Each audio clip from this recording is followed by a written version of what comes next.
नमस्कार। दिल्ली में अब चुनावी माहौल गर्म हो चुका है। इस वक्त बीजेपी सेंट्रल इलेक्शन कमेटी की मीटिंग चल रही है, जिसमें दिल्ली चुनाव को लेकर बीजेपी के उम्मीदवारों के नामों पर मुहर लगेगी। पता यह लगा है कि आज बीजेपी 41 सीटों पर अपने उम्मीदवारों के नाम फाइनल कर सकती है। 29 उम्मीदवारों के नामों का ऐलान पहले ही हो चुका है। हो सकता है कि बीजेपी के बाकी 41 उम्मीदवारों की लिस्ट देर रात जारी हो जाए। दिल्ली में बीजेपी अब पूरी तरह ऑफेंसिव पर है और जो अरविंद केजरीवाल कल तक बीजेपी पर हमले कर रहे थे, वो आज पूरी तरह डिफेंसिव नजर आए। पूर्वांचली वोटर्स के अपमान के मुद्दे पर बीजेपी ने केजरीवाल के घर का घेराव किया। दिल्ली में जगह जगह प्रदर्शन हुए। इसके बाद अरविंद केजरीवाल से लेकर आतिशी सिंह, मनीष सिसोदिया, संजय सिंह और सौरभ भारद्वाज तक आम आदमी पार्टी के सारे नेता सफाई देते रहे।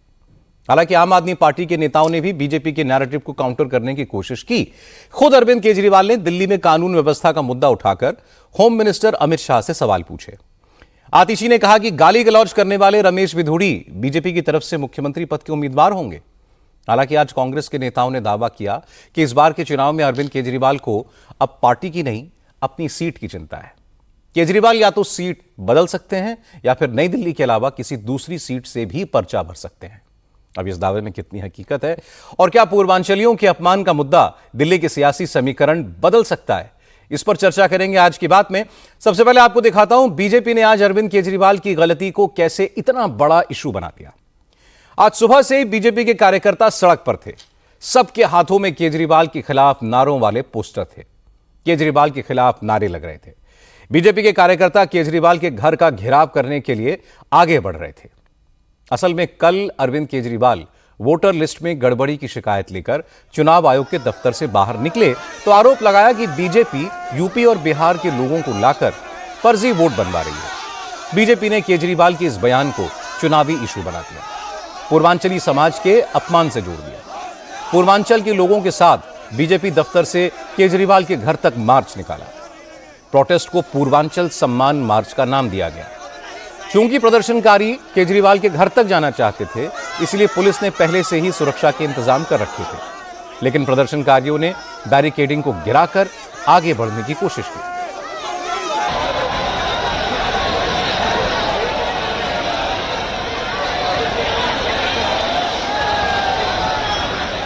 बीजेपी के कार्यकर्ता बैरिकेडिंग के ऊपर चढ़कर नारेबाजी करने लगे। इसके बाद पुलिस ने इन पर वाटर कैनन का इस्तेमाल किया। प्रदर्शनकारियों पर पानी की बौछार की।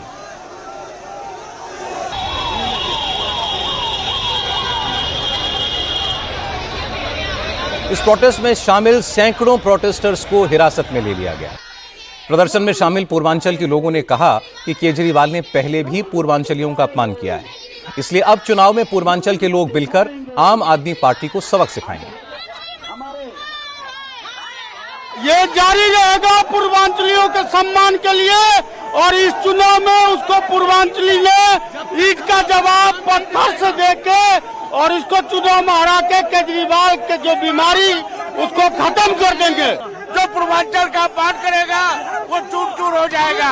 केजरीवाल होश में आओ। केजरीवाल पकड़ा गया है। पूर्वांचल समाज के भाइयों को कभी कहता है 500 रुपए लेकर दिल्ली आते हैं, कभी कहता है कि पूर्वांचली यहाँ पर की वोट बनवा रहे हैं। अरे अरविंद केजरीवाल तू खुद दिल्ली में आया है। ये दिल्ली देश की राजधानी है और ये पूरे देश की है। हम पूर्वांचलियों का अधिकार है दिल्ली में रहना, अपना वोट बनाना, वोट करना, अपनी नीयत से सही काम करना, सही व्यक्ति को चुनना। वो अपने हार के डर से बिलबिला गए हैं। इस बार हम पूर्वांचलियों ने ठान लिया है, उनका अपमान बिल्कुल नहीं सहेंगे और उनको दिल्ली की सत्ता से उखाड़ फेंकेंगे। पहला मौका नहीं है, वो शुरू से अपमान करता आ रहा है। कोरोना था तो बसों में भर भर कर दिल्ली के बॉर्डर पर फिकवा दिया था और आज फिर अपमान कर रहा है। सबसे बड़ा फर्जीवाल, सबसे बड़ा निकम्मा नालायक पूर्वांचल विरोधी केजरीवाल। न अपने बच्चों का नहीं हुआ तो पूर्वांचल वासियों का क्या होगा। जिस वक्त बीजेपी का प्रदर्शन चल रहा था उस वक्त केजरीवाल अपने घर पर ही थे। जैसे ही प्रोटेस्ट खत्म हुआ तो केजरीवाल सामने आए। उन्होंने बीजेपी के प्रदर्शन को चुनावी प्रोपेगेंडा कहा। केजरीवाल ने कहा कि उन्होंने पूर्वांचल के लोगों का कोई अपमान नहीं किया। बीजेपी उनके बयान को ट्विस्ट करके लोगों को बहकाना चाहती है, लेकिन वो कामयाब नहीं होगी। केजरीवाल ने कहा कि उन्होंने पूर्वांचल के लोगों के लिए क्या क्या किया ये पूर्वांचली जानते हैं। बीजेपी को यह बताना चाहिए कि उसने पूर्वांचल के लोगों के लिए क्या किया। बीजेपी धरना पार्टी बन गई है। रोज इनके लिए मैं सोच रहा हूँ एक टेंट लगवा देता हूँ बाहर, मेरे घर के बाहर, और परमानेंटली ये भी 100-200 आदमी वहां बिठा दें। रोज बस बैनर बदल लिया करें कि आज इसके लिए धरना कर रहे हैं, आज उसके लिए धरना कर रहे हैं। इनके जैसे झूठे और दोगले लोग नहीं है।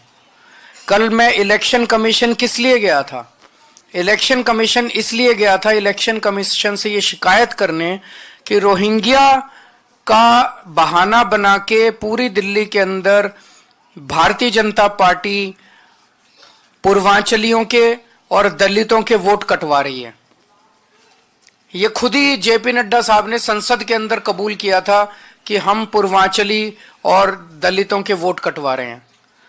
कल उसी की शिकायत करने के लिए मैं गया था कि पूर्वांचलियों के वोट कटवा रहे हैं, और ये मेरे ऊपर उल वो लगा रहे हैं। जितना काम आम आदमी पार्टी ने, जितने एमएलए पूर्वांचल समाज से बनाए, आप देख लो जितनी टिकटें हम देते हैं और जितनी टिकटें ये देते हैं। भारतीय जनता पार्टी ने क्या किया? केवल धरने प्रदर्शन करते हैं ये लोग, गंदी राजनीति करते हैं ये लोग, काम नहीं करते, काम इनसे कुछ नहीं होते। जितने मुद्दे ये उठा रहे हैं वो इनको उल्टे पड़ रहे हैं। क्यों? क्योंकि इनके मुद्दे फर्जी हैं। ये दिल्ली के विकास की बात नहीं करते, केवल गाली गलौज की बात करते हैं। सुबह से शाम तक केजरीवाल को गाली, केजरीवाल को गाली, केजरीवाल को गाली। बीजेपी का यह प्रदर्शन सांसद मनोज तिवारी की अगुवाई में हुआ। प्रदर्शन के बाद हिरासत में लिए गए लोगों से मिलने के लिए मनोज तिवारी थाने पहुंचे। उसके बाद इंडिया टीवी के साथ एक्सक्लूसिव बातचीत में मनोज तिवारी इमोशनल हो गए। उनकी आंखों से आंसू छलक आए। मनोज तिवारी ने कहा कि वो खुद पूर्वांचल से आते हैं। बड़े शहरों में जीने के लिए यूपी बिहार के लोग रोज संघर्ष करते हैं, अपना खून पसीना बहाते हैं, अपने परिवारों से दूर रहकर महानगरों को चमकाते हैं, लेकिन केजरीवाल ने उन्हें एक झटके में बाहरी करार दे दिया। मनोज तिवारी ने कहा कि पूर्वांचल के लोग स्वाभिमानी हैं, वो इस अपमान को भूलेंगे नहीं। इस बार केजरीवाल को सरकार से बाहर करेंगे। हिम्मत कैसे होगी अरविंद केजरीवाल को कहने की कि पूर्वांचल के लोग फर्जी वोटर हैं? इनकी अब तक जो जीत थी वो इलीगल बांग्लादेशी घुसपैठियों, रोहिंग्या घुसपैठियों के फर्जी वोटरों के बदौलत ही थी। चूंकि इस बार हम जगे, हमने चिन्हित कर करके शिकायत की, तो अब इलीगल घुसपैठियों को वोटर बनाने के लिए तो चिल्ला नहीं सकते। हालांकि चुनाव आयोग गए। इस फ्रस्ट्रेशन में इन्होंने बहुत बड़ी गलती कर दी। और देखिए, ये बड़ा आत्म स्वाभिमानी समाज है, इस बार छोड़ेगा नहीं। हमारे लोग आकर के खेत छोड़े, खलिहान छोड़े, गांव छोड़े। कितने लोगों के माता पिता गांव में है, उनको इतना भी नहीं होता है कि वो हर त्योहार जाके गांव में मना सके। पीड़ा, देवेंद्र भाई, मेरा थोड़ा मन खराब हो रहा है। लोग 5 साल तो असहाय ही समझेंगे अपने को ना। ठीक है भाई, तुम मुख्यमंत्री हो, तुम वोट लेके बन गए, लेकिन हर बार कभी फर्जी बोल देना, कभी लालची बोल देना, कभी मौत के मुंह में ढकेल देना, कभी नकली दवाइयों से मार देना, कभी पेंशन बंद कर देना। भाई, हम जो लोग हैं वो बुजुर्गों का पेंशन तो 2018 से बंद है। तो आप सोचो कि हमारा जो लोग है ना, वो हर त्योहार में घर नहीं जा सकता, क्योंकि वो अपने छोटे से परिवार को लेकर रह रहा है। और उसको अगर आप इस तरह की बात बोलते हैं, उस पीड़ा का बखान हम नहीं कर सकते। आपके पर्सनल लेवल पे एक चीज को मैं पूछूं, अगर कि पिछले चुनाव के नतीजे के बाद सॉरी, मनोज तिवारी के आंसुओं पर सौरभ भारद्वाज ने पलटवार किया। सौरभ भारद्वाज ने कहा कि मनोज तिवारी बड़े कलाकार हैं, एक्टिंग के उस्ताद हैं, इसलिए नकली आंसू बहा रहे हैं। सौरभ भारद्वाज ने पूछा कि जब जेपी नड्डा ने पूर्वांचलियों को घुसपैठिया बताया था, तब तिवारी क्यों नहीं रोए? जब महाराष्ट्र, गुजरात में बीजेपी के राज में पूर्वांचलियों को पीटा गया, मारा गया, तब उन्होंने आंसू क्यों नहीं बहाए? सौरभ भारद्वाज ने कहा कि शोर मचाकर बीजेपी केजरीवाल की बात को घुमाना चाहती है, जबकि हकीकत यह है कि बीजेपी ने पूर्वांचल के लोगों को बदनाम किया, यूपी बिहार से बुलाकर अपने कार्यकर्ताओं के फर्जी वोट बनवाए। इसको केजरीवाल ने पकड़ लिया, इसीलिए बीजेपी के नेता अब चिल्ला रहे हैं। जब पार्लियामेंट में जेपी नड्डा जी ने पूर्वांचलियों को घुसपैठिया बता दिया था, तब मनोज तिवारी कहां छिपे बैठे थे? इनका पूर्वांचल मोर्चा कहां गायब हो गया था? जब महाराष्ट्र के अंदर और गुजरात में जहां इनकी सरकार है वहां पे पूर्वांचल के भाइयों को पीट पीट के भगाया जा रहा था, तब ये पूर्वांचल मोर्चा कहां गया था? ये मनोज तिवारी कहां गायब हो गए थे? जो पूर्वांचल के भाई बहन दिल्ली में रहते हैं उनका वोट कटवा रहे हो आप, क्यों? क्योंकि वो केजरीवाल जी को वोट डालते हैं, वो आम आदमी पार्टी को वोट डालते हैं, और आप अपने लोगों का, अपने कार्यकर्ताओं को जो दिल्ली में नहीं रहते हैं उनका वोट रातों रात बनवा रहे हो। जो पूर्वांचली रहता है उसका वोट कटवा रहे हो, और अपने कार्यकर्ताओं का वोट जो दिल्ली में नहीं रहते उनका वोट दिल्ली में बनवा रहे हो। तो ये तो आप करप्ट प्रैक्टिस के अंदर इन्वॉल्व हो, ये तो आप जालसाजी कर रहे हो। लेकिन बीजेपी ने यह मुद्दा छोड़ा नहीं। दिल्ली बीजेपी के अध्यक्ष वीरेंद्र सचदेवा ने कहा कि केजरीवाल का मानसिक संतुलन बिगड़ गया है, वो दिल्ली को जाति और समाजों में बांटने की कोशिश कर रहे हैं, दिल्ली का सौहार्द बिगाड़ना चाहते हैं। सचदेवा ने कहा कि अरविंद केजरीवाल चुनाव सामने देखकर अब पूर्वांचल के समाज के लोगों के लिए मीठी मीठी बातें कह रहे हैं, लेकिन उनके मन में क्या है वो कल सामने आ चुका है। अपनी सत्ता खोने का बदला दिल्ली वालों से मत लीजिए। आपको गाली देनी है, आप वीरेंद्र सचदेवा को गाली दीजिए, दबा के दीजिए, सुन लेंगे हम। आपको बीजेपी को कोसना है, कोस लीजिए, ये दिल्ली सबकी है। लेकिन जिस तरह से कल आपने हमारे पूर्वांचल के भाई बहनों को फर्जी वोटर कहकर पूरे पूर्वांचल समाज का जो नाम खराब किया है, बदनाम किया है, वो बेहद निंदनीय है। और ये कोई पहली बार नहीं किया आपने केजरीवाल जी, ये आपके मन का काला सच है जो बार बार आपकी जुबान पर आता है। बीजेपी लीडर मनजिंदर सिंह सिरसा ने कहा कि केजरीवाल को पता चल गया है कि वो नई दिल्ली सीट से चुनाव हार रहे हैं, हार की बौखलाहट में इस तरह की अनाप शनाप बातें कर रहे हैं। सिरसा ने कहा कि केजरीवाल घबराए हुए हैं, इसलिए दिल्ली और पंजाब के मुख्यमंत्रियों को साथ लेकर सिर्फ अपनी सीट की शिकायत करने चुनाव आयोग के पास पहुंचे थे। जब कोई आदमी हार रहा होता है, हारने के पहले से बहाने ढूंढता है। अब अरविंद केजरीवाल जी हारने लगे तो कहने लगे कि नई दिल्ली के वोटर तो ठीक ही नहीं है जी, ये वोटरों को तो हटा दो जी, ये पूर्वांचल से जो आए हैं, बिहार से और यूपी से आए हैं, इनकी वोटें काटो जी। एक ही दिन के अंदर जब हारने की बारी आई तो रोना शुरू कर दिया। तो रोएंगे ही, कोई बात नहीं है, इलेक्शन कमीशन के पास गए हैं, अच्छी बात है। पर यह पहली बार देखा है कि इलेक्शन कमीशन में शिकायत करने के लिए भगवंत मान को ऑर्डर दिया कि तू जहाज लेके आ, 50 लाख का खर्च करके जहाज लेके दिल्ली में कंप्लेंट देने के लिए भगवंत मान आया है। ये बदलाव की सरकार है। लेकिन कांग्रेस के नेताओं ने इससे आगे की बात की। दिल्ली कांग्रेस के अध्यक्ष देवेंद्र यादव ने कहा कि 2 दिन से केजरीवाल जिस तरह से परेशान हैं, उससे लगता है कि वो मैदान छोड़ जाएंगे, या तो सीट बदल लेंगे या फिर नई दिल्ली के अलावा किसी दूसरी सीट से भी चुनाव लड़ेंगे। ये बात तो तय है कि आज कहीं ना कहीं जब से संदीप दीक्षित जी नई दिल्ली पहुंचे हैं, उनको नई दिल्ली से बाहर का कुछ दिख ही नहीं रहा है। कभी कहते हैं वहाँ पे पैसे बट रहे हैं, कभी कहते हैं कि बाहर के लोगों को यहाँ पे रजिस्ट्रेशन किया जा रहा है। क्या उनको दिल्ली की चिंता नहीं है? लेकिन वो केवल और सिर्फ नई दिल्ली तक सीमित होकर रह गए हैं। जिस दिन हमने कैंडिडेट डिक्लेयर किए उसी दिन से उनको अनईजीनेस शुरू हो गई है। कहीं ना कहीं मुझे एक बात का एहसास होता है कि केजरीवाल जी एक नई सीट की तलाश में हैं, और कोई बड़ी बात नहीं कि वो यहाँ से अपना नॉमिनेशन ना भी करें।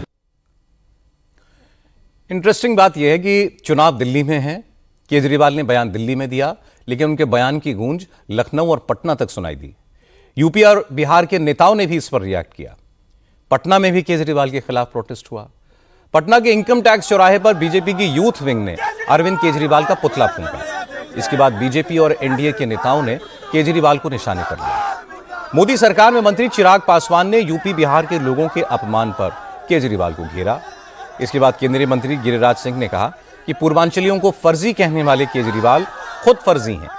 जिसने केजरीवाल का साथ दिया, केजरीवाल ने उन सबको धोखा दिया। गिरिराज सिंह ने कहा कि पूर्वांचल और बिहार के लोगों की वजह से ही केजरीवाल मुख्यमंत्री बने और अब उन्हीं का अपमान कर रहे हैं। इसका जवाब उन्हें जरूर मिलेगा। ये फर्जी जिस थाली में खाता है उसी में छेद करता है। ये खुद नमक हराम है। जिसने अन्ना हजारे को धोखा दिया, दिल्ली को धोखा दिया, ये बिहार, यूपी और पूर्वांचलियों को धोखा दिया, टेम्पो वाले को धोखा दिया, 3 व्हीलर वालों को धोखा दिया। ये धोखेबाज है, अपने बातों पे नहीं रहता। और बिहारियों को कह रहे हैं फर्जी, यूपी वालों को कह रहे हैं फर्जी, पूर्वांचलियों को कह रहे हैं फर्जी। फर्जी वोट, यही फर्जी वोटर केजरीवाल जी आपको मुख्यमंत्री बनाया था, भूल गए? बिहारी आता है, पूर्वांचली आता है, यूपी के लोग आते हैं तो दिल्ली को विकास में योगदान देते हैं, दिल्ली को बनाने में योगदान दिया है, केजरीवाल को बनाने में योगदान दिया है। नीतीश कुमार की पार्टी ने भी केजरीवाल के बयान की निंदा की। केंद्रीय मंत्री राजीव रंजन सिंह ने कहा कि केजरीवाल हार की हताशा में इस किस्म के बयान दे रहे हैं। केजरीवाल के खाने और दिखाने के दांत अलग अलग हैं, लेकिन अब पूर्वांचल के लोग केजरीवाल की असलियत जान चुके हैं और उनके झांसे में नहीं आने वाले।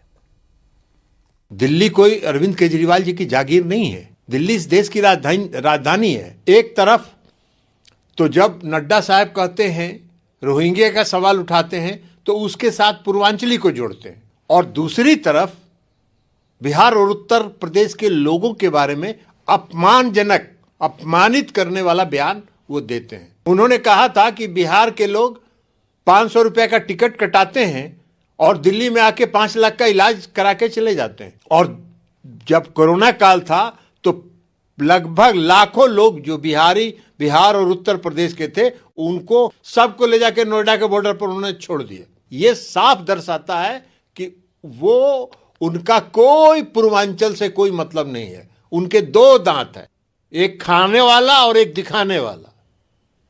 खाने वाला दांत उनका यह है कि किसी तरह सत्ता में काबिज रहो और सत्ता भोग करो और मलाई उसका निकाल के खाओ। जब बिहार में केजरीवाल पर हर तरफ से हमले हो रहे थे तो तेजस्वी यादव उनके बचाव में आए। तेजस्वी ने कहा कि केजरीवाल की बात का बतंगड़ बनाया जा रहा है। उन्होंने पूर्वांचल समाज के खिलाफ कोई बात नहीं की। बीजेपी वोटर लिस्ट में धांधली करती है, इसके कई एग्जाम्पल पिछले चुनाव में देखे हैं। केजरीवाल अगर उसके खिलाफ शिकायत करने गए तो क्या गलत किया? देखिए, वो चुनाव को लेकर के जो वोटर लिस्ट में जो वोट गिरवाना, हटवाने वाला जो है, ये तो बात उसका है। महाराष्ट्र में भी आप देखेंगे कि बाद में जो है लाखों वोट, ये मामला तो एडिक्शन और आपका जोड़ने और हटाने का ही, तो इसमें हमको नहीं लगता कि ज्यादा लोग जो है मुद्दा बनाने की कोशिश करते हैं। तेजस्वी यादव के बयान को भी बिहार बीजेपी ने पकड़ लिया। डिप्टी सीएम सम्राट चौधरी ने कहा कि तेजस्वी यादव शायद भूल गए हैं कि केजरीवाल ने उनके पिता लालू यादव का भी अपमान किया था। लालू यादव को केजरीवाल ने सबसे भ्रष्ट नेता कहा था। सम्राट चौधरी ने कहा कि बिहार का जो भी नेता केजरीवाल का साथ देगा, उसे इसका खामियाजा चुनाव में भुगतना पड़ेगा। किस तरह दिल्ली में केजरीवाल जी के द्वारा बिहार और उत्तर प्रदेश के लोगों को अपमानित करने का काम किया जाए। अरविंद केजरीवाल जी 13 वर्ष तक दिल्ली के मुख्यमंत्री के तौर पर काम किए और कई बार बिहारी, पूर्वांचल के लोगों को अपमानित करने का काम किया। जो एक जमाने में लालू यादव जी को भ्रष्टाचारी, अपराधी कहते थे, आज उनका बेटा उसी केजरीवाल के गोद में खेलने का काम कर रहा है। और मैं जानना भी चाहता हूं लालू प्रसाद जी से कि आप केजरीवाल जी के साथ खड़े हैं जिसने बिहार के लोगों को अपमान किया, और सबसे पहले आप ही का अपमान किया। अरविंद केजरीवाल जी को 2025 के चुनाव में पूर्ण रूप से बिहार और यूपी के लोग बदला लेंगे। बिहार के नेता जो अरविंद केजरीवाल जी के साथ खड़े हैं, उनसे भी बदला लेने का काम बिहार की जनता करेगी। कल तक दिल्ली में चुनाव का नैरेटिव अरविंद केजरीवाल सेट कर रहे थे। वो वोटर लिस्ट में गड़बड़ी का मुद्दा जोर शोर से उठा रहे थे, लेकिन आज माहौल बदल गया। आज पूर्वांचलियों का अपमान बड़ा मुद्दा बन गया और अरविंद केजरीवाल सफाई दे रहे हैं। असल में दिल्ली की राजनीति में यूपी और बिहार के वोटर्स का जबरदस्त असर है। दिल्ली में पूर्वांचलियों का वोट करीब 22% है। 27 सीटों पर यूपी बिहार से दिल्ली में आकर बसे लोगों का वोट जीत हार तय करता है। यहां 12% से लेकर 27% तक पूर्वांचलियों का मतदान का मत है। 2013 में इन 27 में से 13 सीटें बीजेपी ने जीती थीं। आम आदमी पार्टी को 11 और कांग्रेस को 3 सीटें मिली थीं। लेकिन 2015 में हालात बदल गए। 2015 के चुनाव में यूपी बिहार के प्रभाव वाली दिल्ली की 27 सीटों में से 25 सीटें आम आदमी पार्टी को मिली। बीजेपी सिर्फ 2 सीटें जीत पाई। 2020 के चुनाव में भी यही हाल था। पूर्वांचलियों का एक मुश्त वोट केजरीवाल की पार्टी को मिला और 27 में से 22 सीटें वो जीते। इसलिए यह तो साफ है कि दिल्ली में बसे यूपी बिहार के लोगों का सपोर्ट केजरीवाल के साथ रहा है। इसलिए बीजेपी ने पूर्वांचलियों के अपमान के मुद्दे को उठाया, इसे बड़ा बनाया। केजरीवाल की दिक्कत यह भी है कि इस बार उनकी अपनी नई दिल्ली सीट पर भी मुकाबला बहुत कड़ा है। इसलिए केजरीवाल का सारा फोकस नई दिल्ली पर है। आज अरविंद केजरीवाल ने एक बार फिर बीजेपी के उम्मीदवार परवेश वर्मा को निशाना बनाया। केजरीवाल ने कहा कि नई दिल्ली सीट से बीजेपी के उम्मीदवार परवेश वर्मा खुलेआम आचार संहिता की धज्जियां उड़ा रहे हैं।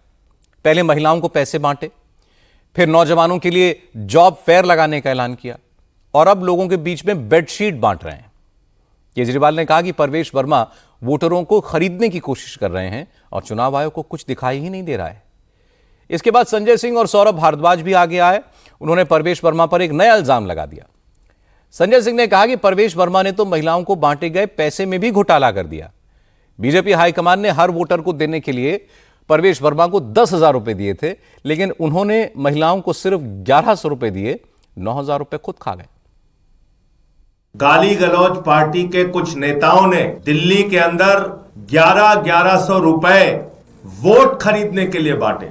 उसके बाद हमने पड़ताल की, जांच की और हमें जो सूत्रों से जानकारी मिली वो और गंभीर है कि दरअसल गाली गलौज पार्टी के नेताओं ने 10-10 हजार रुपए बांटने के लिए अपने नेताओं को दिया था कि वोट खरीदो, 10-10 हजार रुपए बांटो।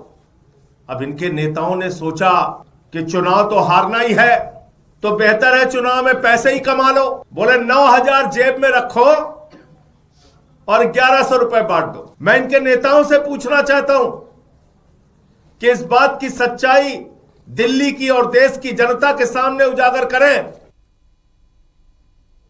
संजय सिंह को जवाब दिया दिल्ली बीजेपी के नेता कुलदीप चहल ने कहा कि आम आदमी पार्टी ने इतने घोटाले किए हैं कि उन्हें हर जगह घोटाला दिखाई देता है।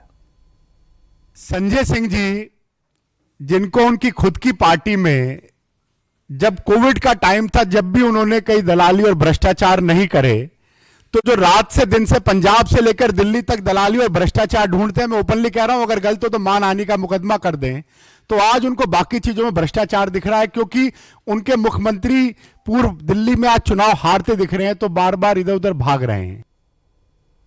लेकिन मामला रुका नहीं।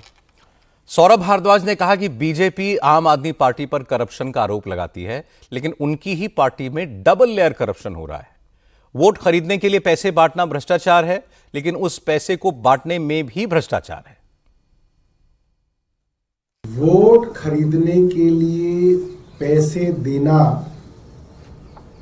करप्ट प्रैक्टिसेस की डेफिनेशन में सीधे तौर पे आता है। जो खुल्लम खुल्ला करप्ट प्रैक्टिस दिल्ली के अंदर लगातार जारी है, मगर उससे भी बड़ी चिंता की बात यह है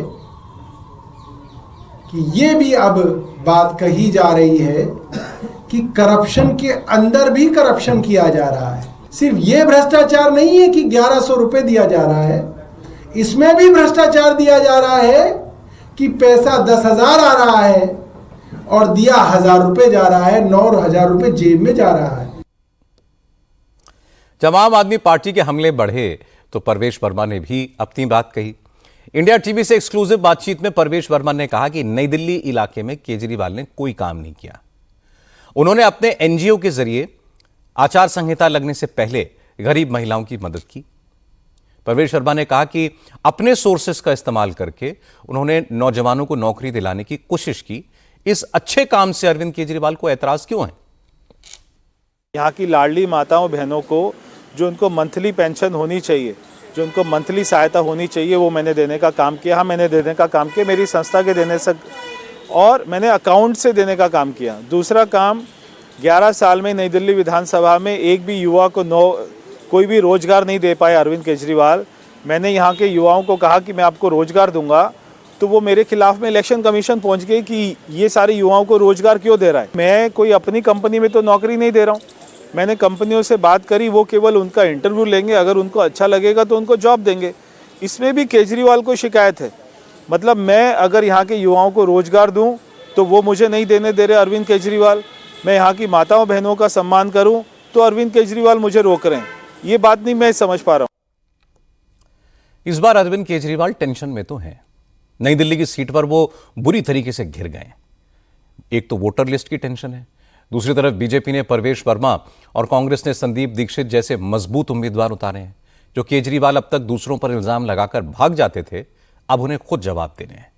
इसलिए केजरीवाल के लिए मुश्किल तो है, और इसकी चिंता उनके चेहरे और उनके बयानों में साफ दिख रही है। आज अरविंद केजरीवाल ने एक दूसरा मुद्दा उठाया। उन्होंने दिल्ली के लॉ एंड ऑर्डर पर सवाल उठाए। दिल्ली को क्राइम कैपिटल कहा। उसके बाद एक नई स्कीम का वादा दिल्ली के लोगों से कर दिया। केजरीवाल ने कहा कि अमित शाह ने दिल्ली को क्राइम कैपिटल बना दिया है। दिल्ली पुलिस अपराधों को रोकने में नाकामयाब रही है। डकैती, मर्डर, लूट और महिलाओं से जुड़े अपराध बढ़ते जा रहे हैं। लोग डरे हुए हैं, लेकिन बीजेपी को इसकी चिंता नहीं है। केजरीवाल ने कहा कि दिल्ली पुलिस तो केंद्र में कंट्रोल में है, लेकिन अगर उनकी सरकार बनी तो वो दिल्ली की रेजिडेंट वेलफेयर एसोसिएशंस को प्राइवेट सिक्योरिटी गार्ड्स रखने के लिए पैसे देगी। केजरीवाल ने कहा कि पुलिस का कंट्रोल तो उनके हाथ में नहीं है, लेकिन दिल्ली वालों की अपनी सिक्योरिटी के लिए वो उन्हें पैसा दे ही सकते हैं। दिल्ली को भारतीय जनता पार्टी की केंद्र सरकार ने और खासकर अमित शाह जी ने देश की क्राइम कैपिटल बना के रख दिया है। इतने ज़्यादा अपराध हो रहे हैं, इतने ज़्यादा अपराध हो रहे हैं, खुलेआम चोरियां हो रही हैं, डकैती हो रही है, चेन स्नैचिंग हो रही हैं, महिलाओं का घर से निकलना मुश्किल हो गया है, गैंग वॉर हो रहे हैं। लोग बहुत ज़्यादा डरे हुए हैं। मुझे तकलीफ होती है, तो हम चुप नहीं बैठ सकते। तो मैंने जगह जगह लोगों को यह भरोसा दिलाया है कि आम आदमी पार्टी की सरकार बनेगी तो जितनी RWAs हैं उनको अपने अपने इलाके में सिक्योरिटी गार्ड अपॉइंट करने के लिए दिल्ली सरकार की तरफ से उचित राशि दी जाएगी। केजरीवाल ने नया वादा किया तो बीजेपी ने तुरंत पुराने वादे याद दिलाए। बीजेपी की सांसद कमलजीत शेरावत ने पूछा कि वाईफाई के वादे का क्या हुआ, हर घर में साफ पानी देने के वादे का क्या हुआ। केजरीवाल पहले उन्हें पूरा कर लें, फिर नया वादा करें। दिल्ली के लॉ एंड ऑर्डर पर केजरीवाल के आरोपों पर कमलजीत शेरावत ने कहा कि केजरीवाल के खिलाफ लोगों में गुस्सा है। वो गुस्सा कैंपेनिंग के दौरान बाहर आ रहा है, इसलिए केजरीवाल को कानून व्यवस्था में खामियां नजर आ रही हैं। अरविंद केजरीवाल जी तो मोहल्ला सभा करके RWA को बजट देने वाले थे, वो कहाँ चला गया। अरविंद केजरीवाल तो साफ पानी पीने के लिए देने वाले थे, वो कहाँ चला गया। तो ये सब अपने आप में बहुत बड़ा मजाक है। सभी स्कूलों में जो साइंस नहीं दे पाए वो आज प्राइवेट गार्ड देंगे। जो उन्होंने क्राइम की बात की, तो जब वो जनता के बीच में जाते हैं और जहाँ की जनता उनको गली नाली सड़क ना बनने पर उनका विरोध करती है, तो वो उन्हें उग्र भीड़ नजर आती है। कहीं पर जाते हैं, नौकरी जिन मार्शलों की ले ली, वो सवाल पूछने की कोशिश करते हैं तो उन्हें लॉ एंड ऑर्डर समझ में आता है कि ये खराब है। और अपने घर में अपने ही अगर सांसद को पिटवाते हैं तो लॉ एंड ऑर्डर उन्हें समझ में नहीं आ रहा कि अपने ही PS से पिटवा रहे हैं। तो ये अरविंद केजरीवाल जी का दोहरा चेहरा है। इसके बाद चीफ मिनिस्टर आतिशी सिंह सामने आई। आतिशी ने कहा कि उन्हें विश्वस्त सूत्रों से पता लग गया है कि बीजेपी दिल्ली में रमेश बिधूड़ी को मुख्यमंत्री पद का उम्मीदवार बनाना चाहती है। अब दिल्ली के लोगों को अरविंद केजरीवाल और रमेश बिधूड़ी में से किसी एक को चुनना है। पूरी दिल्ली गाली गलौच पार्टी से एक ही सवाल पूछ रही है कि गाली गलौच पार्टी का CM चेहरा कौन है। विश्वस्त सूत्रों से ये पता चला है कि गाली गलौच पार्टी ने ये फैसला लिया है कि उनकी पार्टी में सबसे ज्यादा गाली गलौज करने वाले नेता रमेश बिधूड़ी जी को उनका मुख्यमंत्री का चेहरा बनाया जाएगा। इसका कारण ये है कि गाली गलौज पार्टी में जो व्यक्ति सबसे ज्यादा भद्दी बातें करता है, जो सबसे ज्यादा गाली गलौज करता है, वो इस पार्टी में सबसे ज्यादा और सबसे तेजी से आगे बढ़ता है। तो अंतर बिल्कुल साफ है कि आम आदमी पार्टी के पढ़े लिखे नेता अरविंद केजरीवाल जी और दूसरी तरफ गाली गलौज पार्टी के गाली गलौज करने वाले नेता रमेश बिधूड़ी जी, अब ये दोनों ऑप्शन दिल्ली के लोगों के सामने है और मुझे पूरा भरोसा है कि दिल्ली के लोग काम करने वाले पढ़े लिखे मुख्यमंत्री को ही पसंद करेंगे। चूंकि आतिशी ने रमेश बिधूड़ी के नाम की भविष्यवाणी कर दी, इसलिए बीजेपी ने इस पर रिएक्ट किया। बीजेपी की सांसद कमलजीत सहरावत ने कहा कि आतिशी ने जो कुछ कहा उससे यह बात तो साफ हो गई कि आम आदमी पार्टी ये मान चुकी है कि दिल्ली में सरकार बीजेपी ही बनाएगी, इसलिए वो भी बीजेपी के सीएम फेस को लेकर अटकलें लगाने लगी हैं। जिस पार्टी को 10 साल शासन करते हुए हो गए, उसको अपना विकास का एजेंडा रखना चाहिए, लेकिन विकास का एजेंडा ना रख के चुनाव को किस तरह से भ्रमित किया जाए, इसका प्रयास रोज हमें आम आदमी पार्टी का नजर आता है। भारतीय जनता पार्टी मुख्यमंत्री जरूर बनाएगी, उनमें कोई भी चेहरा हो सकता है, तो ये बहुत अच्छी बात है कि आम आदमी पार्टी ने ये हिसाब लगाना शुरू कर दिया कि भारतीय जनता पार्टी का मुख्यमंत्री कौन होगा। दिल्ली में बीजेपी का संगठन मजबूत है, राजनीतिक परिस्थितियां भी बीजेपी के लिए अच्छी हैं, लेकिन बीजेपी के पास केजरीवाल के कद का कोई नेता नहीं है। कोई ऐसा लीडर नहीं है जिसे बीजेपी मुख्यमंत्री पद का दावेदार घोषित करे। यह बीजेपी की सबसे बड़ी मुसीबत है। इसलिए आम आदमी पार्टी के नेता बीजेपी से मुख्यमंत्री के दावेदार का नाम पूछ रहे हैं, लेकिन बीजेपी के नेताओं का एक ही जवाब है, बीजेपी मोदी के नाम, मोदी के काम, मोदी के चेहरे पर चुनाव लड़ेगी। यही महाराष्ट्र में किया, यही हरियाणा में किया, यही राजस्थान में किया, यही मध्य प्रदेश और छत्तीसगढ़ में किया। हर जगह मोदी का जादू चला और दिल्ली में भी यही होगा। वैसे इस वक्त दिल्ली में प्रधानमंत्री नरेंद्र मोदी की अध्यक्षता में बीजेपी की सेंट्रल इलेक्शन कमेटी की बैठक चल रही है। इस मीटिंग में मोदी के अलावा होम मिनिस्टर अमित शाह, रक्षा मंत्री राजनाथ सिंह, बीजेपी के अध्यक्ष जेपी नड्डा और दिल्ली बीजेपी के अध्यक्ष वीरेंद्र सचदेवा के साथ साथ पार्टी के और कई सीनियर लीडर्स हैं। चुनाव समिति की मीटिंग में दिल्ली की बाकी 41 सीटों के लिए उम्मीदवारों के नाम तय होने वाले हैं। बीजेपी उम्मीदवारों के नामों की पहली लिस्ट पिछले हफ्ते जारी हो चुकी है, जिसमें 29 कैंडिडेट्स के नाम थे। अब 70 में से 41 पर उम्मीदवारों के नाम का ऐलान होना है और उम्मीद है कि ये नाम आज तय हो जाएंगे।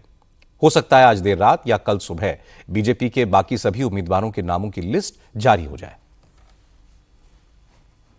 आज दिल्ली में नॉमिनेशन शुरू हो गए, लेकिन बीजेपी के उम्मीदवारों के नाम अभी तय नहीं हुए। उम्मीदवारों के नाम तय करने के मामले में बीजेपी केजरीवाल से पीछे है।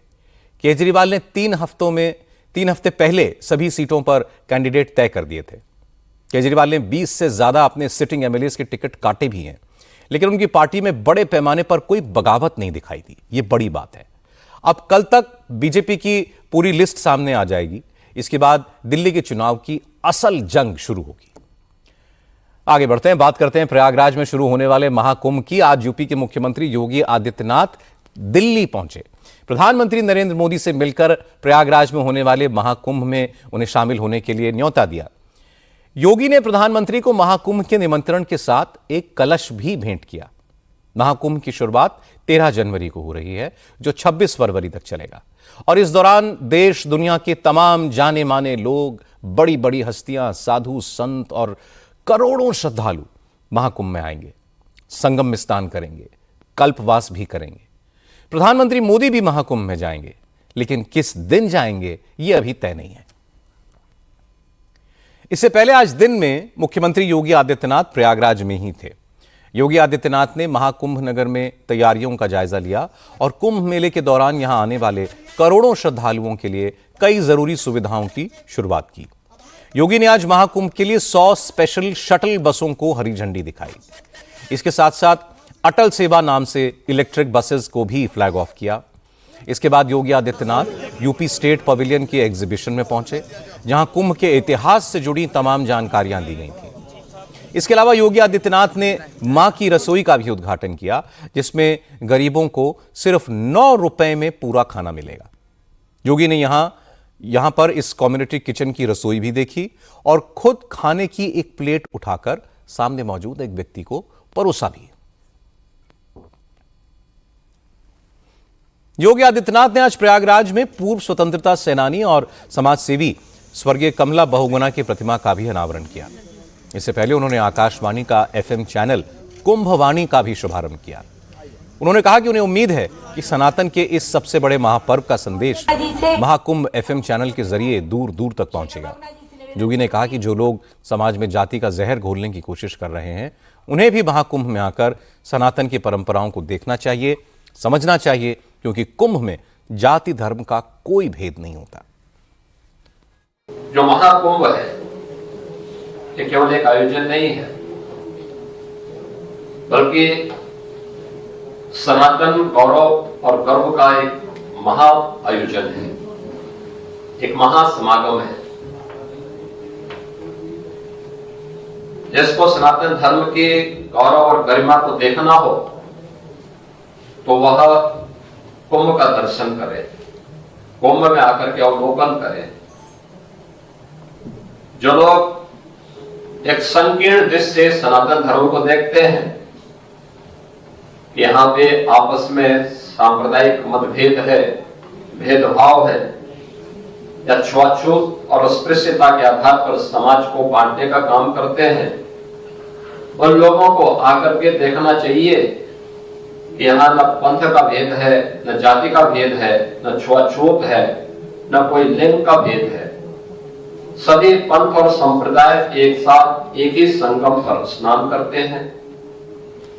सभी जातियां, न जाति का भेद है, न मत और संप्रदाय का कोई भेद है और न ही लिंग का कोई भेद है।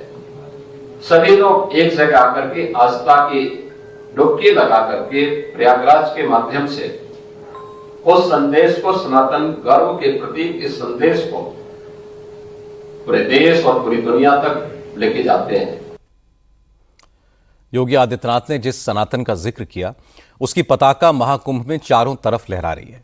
साधु संत और उनके अखाड़े सनातन की धर्म ध्वजा को लेकर लगातार कुंभ नगरी में पहुंच रहे हैं। आज भी निरंजनी अखाड़े और नया उदासीन अखाड़ों ने महाकुंभ में छावनी प्रवेश किया। इस दौरान निरंजनी अखाड़े के साधु संतों और अघोरियों ने मसान होली खेली, एक से एक करतब से लोगों को हैरान किया और अपना शौर्य और पराक्रम दिखाया।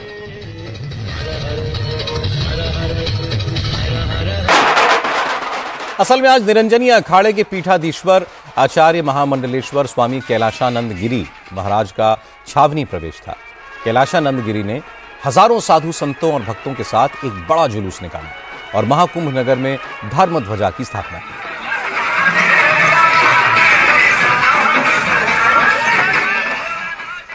स्वामी कैलाशानंद गिरी महाराज ने बताया कि महाकुंभ में दुनिया भर से लोग आ रहे हैं। जो लोग जन्म से सनातनी नहीं हैं, वो भी महाकुंभ में आकर सनातन के आगे नतमस्तक होंगे। इस बार महाकुंभ में एप्पल के फाउंडर स्टीव जॉब्स की वाइफ लॉरेन भी पहुंच रही हैं, जो निरंजनी अखाड़े के शिविर में रुकेंगी और कुछ दिन ठहरकर संगम में डुबकी भी लगाएंगी। स्वामी कैलाशानंद गिरी ने कहा कि स्टीव जॉब्स की वाइफ लॉरेन की सनातन में गहरी आस्था है। उन्होंने लॉरेन जॉब्स का नाम कमला रखा है और उन्हें अपनी बेटी मानते हैं। देखिए, मेरा मानना है कि वो अपना निजी कार्यक्रम से आ रही हैं, अपने गुरुजी के दर्शन करने आ रही हैं। हमारी बेटी जैसी है वो, हमारी बिल्कुल शिष्या तो है, शिष्या बेटी होती है, तो हमारी पुत्री जैसी है वो। हमने उसका नाम कमला दिया है, वो कमला नाम है उसका, हमने उसको अपना गोत्र दिया है और वो मेरे प्रति बहुत स्नेह रखती हैं। दूसरी बार भारत आ रही है, दूसरी बार आज भारत आ रही है और अपने शिविर में निस्संदेह वो 1-2 दिन, 3 दिन, 4 दिन, 5 दिन प्रवास करेंगी। संसार में जितने भी बड़े लोग हैं वो किसी न किसी साधु के शरण में है, किसी न किसी महापुरुष के शरण में है और अच्छा लगता है उनको। एक उनके अंतःकरण में एक आध्यात्मिकता की जागृति होती है, उनके अंतःकरण में एक आत्मानुभूति होती है, उनके अंदर शिवत्व की उन्हें एक झलक दिखता है सन्यासियों में। तो उस कारण महापुरुषों से अनादिकाल से ऐसे लोग स्नेह करते आ रहे हैं। इस बार जो संयोग बन रहा है वो 144 साल के बाद आया है। इसलिए वक्त निकालकर आप भी इस बार प्रयागराज जरूर जाएं, महाकुंभ में शामिल हों, संगम में डुबकी लगाएं। और योगी आदित्यनाथ ने कहा है कि इस बार महाकुंभ भव्य होगा, दिव्य होगा और महाकुंभ के जरिए सनातन का संदेश पूरी दुनिया में पहुंचेगा। आज वृंदावन से भी अच्छी तस्वीरें आई। ऑस्ट्रेलिया से लौटने के बाद क्रिकेटर विराट कोहली अपनी पत्नी अनुष्का शर्मा और दोनों बच्चों को लेकर वृंदावन पहुंचे। वृंदावन में विराट और अनुष्का ने स्वामी प्रेमानंद जी महाराज के आश्रम जाकर उनका आशीर्वाद लिया। विराट और अनुष्का के साथ उनके बच्चे वामिका और अकाय भी थे। अनुष्का ने स्वामी प्रेमानंद से कहा कि वो अक्सर उनके प्रवचन सुनती हैं। जब अनुष्का संत प्रेमानंद जी से बात कर रही थीं, तो इस दौरान विराट कोहली अपने बेटे अकाय को लेकर बड़े ध्यान से दोनों की बातें सुन रहे थे। अनुष्का ने कहा कि पिछली बार जब वो प्रेमानंद महाराज के आश्रम आई थीं, तो उनके मन में कुछ सवाल थे। उन्होंने कहा कि वो सवाल करती उससे पहले ही दूसरे भक्तों ने उसी से मिलते जुलते सवाल संत प्रेमानंद जी से पूछ लिए, इसलिए उनको बिना पूछे ही अपने सवालों के जवाब मिल गए। अनुष्का ने कहा कि जब वो आश्रम आने की चर्चा अपने हस्बैंड विराट कोहली से कर रही थीं, तो मन ही मन संत प्रेमानंद जी से संवाद कर रही थीं। अनुष्का ने प्रेमानंद महाराज से कहा कि वो उन्हें प्रेम भक्ति का आशीर्वाद दें। पिछली बार जब हम आए थे तो मन में कुछ सवाल थे और मुझे लगा कि पूछूंगी, लेकिन जो भी बैठा था वहां पे उन सबने कुछ ना कुछ वैसा सवाल कर लिया था। और जब आपके पास आने का यहाँ पे हम बात कर रहे थे नमो जी से, और फिर मैं आपसे मन ही मन बात कर रही थी कि कुछ जो सवाल मेरे आ रहे थे। अगले दिन मैं एकांतिक वार्तालाप खोलती थी और कोई ना कोई वो सवाल पूछ रहा था। श्री जी वो व्यवस्था कर देते हैं। हम साधना करके लोगों को प्रसन्नता दे रहे हैं, प्रसन्नता ही तो दे रहे हैं, और ये पूरे भारत को प्रसन्नता एक खेल में देते हैं। अगर ये विजयी हुए तो हमारे पूरे भारत में पटाखे छुटाए जाते हैं, पूरे भारत में आनंद मनाया जाता है। क्या इनकी साधना नहीं है? ये भी तो इनकी साधना है। यदि उसे भगवत प्रीत्यर्थ कर देते हैं तो इनके साथ पूरा भारत जुड़ा हुआ है। अगर ये विजय को प्राप्त होते हैं तो अब बच्चा बच्चा भारत का आनंदित हो जाता है। तो इनकी साधना है, ये अपने अभ्यास में रहें और इनका यही भजन है कि अपने अभ्यास को पुष्ट करें। मुझे बस प्रेम भक्ति दे दो बस। हाँ, ये तो और ऊंची बात है। वो कह रहे थे कि मैं कहाँ फंस गई। मेरे को तो नहीं, बहुत बहादुर हैं ये लोग। नहीं, संसार का यह सम्मान प्राप्त होने पर ये भक्ति की तरफ मुड़ पाना बहुत कठिन होता है। बाबा हम दोनों बस। हाँ, हमें लगता है कि विशेष प्रभाव आपका इनके ऊपर भक्ति का पड़ेगा। क्योंकि क्या उसके ऊपर कुछ नहीं है?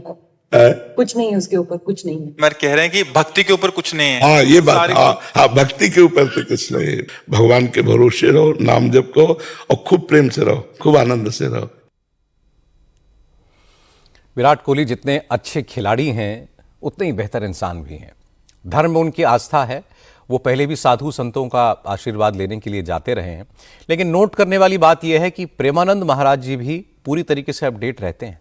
उन्हें पता था कि ऑस्ट्रेलिया में भारतीय टीम का प्रदर्शन अच्छा नहीं रहा, इसलिए उन्होंने कहा कि विराट कोहली तो अपनी तरफ से पूरी मेहनत करते हैं, लेकिन दूसरी टीम के 10 खिलाड़ी भी उन्हें मेहनत का प्रारब्ध मिलना चाहिए। इसलिए निराश होने की जरूरत नहीं है, ये होता रहता है। 40 दिन से अनशन पर बैठे किसान नेता जगजीत सिंह डल्लेवाल का आज एक बयान सामने आया। क्योंकि सुप्रीम कोर्ट, केंद्र सरकार, पंजाब सरकार और सभी पार्टियों के नेता डल्लेवाल की गिरती सेहत पर चिंता जता चुके हैं, उनसे अपना अनशन खत्म करने की अपील कर रहे हैं। इस पर डल्लेवाल ने आज कहा कि उन्हें अनशन करने का शौक नहीं है, उनका अनशन किसानों के लिए है। सरकार उनकी मांगे मान ले, वो अनशन खत्म कर देंगे। आज जब हमें यहाँ पे ये सूचना मिली कि पंजाब भाजपा की जो इकाई है उसने अकाल तख्त पे अपील की है कि डल्लेवाल का अनशन तड़वाया जाए, उसको जथेदारों के माध्यम से 5 प्यारों से हुक्म दिया जाए कि वो अनशन छोड़ें। आपको मैं फिर से हाथ जोड़ता हूँ कि भाई अकाल तख्त साहिब की तरफ जाने की बजाय आप कृपया मोदी जी से कहें कि वो हमारी मांगे माने तो अनशन छोड़ देंगे। हमारा अनशन करना कोई कारोबार तो है नहीं है, हम तो उसी वक्त ही छोड़ देंगे, ना ही हमारा शौक है। इससे पहले आज संयुक्त किसान मोर्चा के नेताओं ने भी खनौरी बॉर्डर पर पहुंचकर किसान आंदोलन को सपोर्ट करने का ऐलान किया। संयुक्त किसान मोर्चा की इस डेलीगेशन में 101 किसान नेता शामिल थे। इस डेलीगेशन ने डल्लेवाल से मुलाकात की, उनका हालचाल जाना। इसके बाद किसान नेताओं की मीटिंग में तय हुआ कि अब सारे किसान एमएसपी कानून और किसानों के हक के दूसरे मुद्दों पर मिलकर संघर्ष करेंगे। आज कांग्रेस लीडर रणदीप सिंह सुरजेवाला की लीडरशिप में पार्टी का डेलीगेशन डल्लेवाल से मिला और उनके आंदोलन को हर तरह का समर्थन देने का भरोसा दिलाया। सुरजेवाला ने कहा कि वो राहुल गांधी और मल्लिकार्जुन खड़गे का मैसेज लेकर डल्लेवाल से मिलने के लिए आए हैं। सुरजेवाला ने कहा कि किसान कोई नई मांग नहीं कर रहे हैं, उनकी मांग वही है जो सरकार ने उनसे वादा किया था, लेकिन सरकार ना उनकी मांगे मानने को तैयार है, ना उन्हें दिल्ली पहुंचने दे रही है। ये गलत है। भारतीय राष्ट्रीय कांग्रेस की ओर से राहुल गांधी जी और खड़गे जी की ओर से मैंने डल्लेवाल साहब को इस बात का आश्वासन दिया कि राजनीतिक दल के तौर पर भी और एक किसान के तौर पर भी हम उनके साथ खड़े हैं और एमएसपी की गारंटी का कानून कांग्रेस पार्टी के घोषणा पत्र का हिस्सा है। वहां देश की सरकार से मेरे 3 सवाल हैं। पहला सवाल, देश का किसान हरियाणा की सीमा से होकर दिल्ली जाकर न्याय क्यों नहीं मांग सकता? हमें बॉर्डर के ऊपर बीजेपी की सरकारों ने नायब सिंह सैनी और नरेंद्र मोदी जी ने क्यों रोक रखा है? दूसरा सवाल, एमएसपी की गारंटी का कानून क्यों नहीं बनाया जा रहा? और तीसरा, एमएसपी की गारंटी का कानून इसलिए चाहिए क्योंकि एमएसपी पर अधिकतर फसलें खरीदी ही नहीं जा रही। पंजाब की आम आदमी पार्टी सरकार भी किसान आंदोलन की आड़ में सियासत कर रही है। आज भगवंत मान की सरकार ने केंद्र सरकार की तरफ से जारी नई खेती मंडी नीति को पंजाब में लागू करने से इनकार कर दिया। पंजाब सरकार का कहना है कि केंद्र ने जो नई खेती मंडी नीति का ड्राफ्ट तैयार किया है वो 3 काले कृषि कानूनों को फिर से लागू करने की ही एक कोशिश है। पंजाब सरकार इसे कामयाब नहीं होने देगी।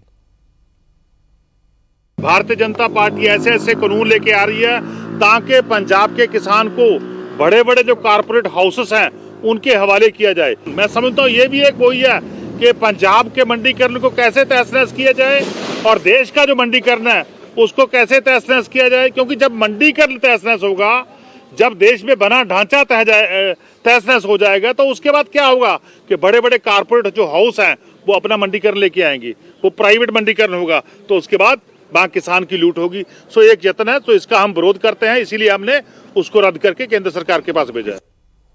अब सारी पॉलिटिकल पार्टीज इस मुद्दे पर भी एक्टिव हो रही हैं। मामले का राजनीतिकरण होगा, किसानों का नुकसान होगा।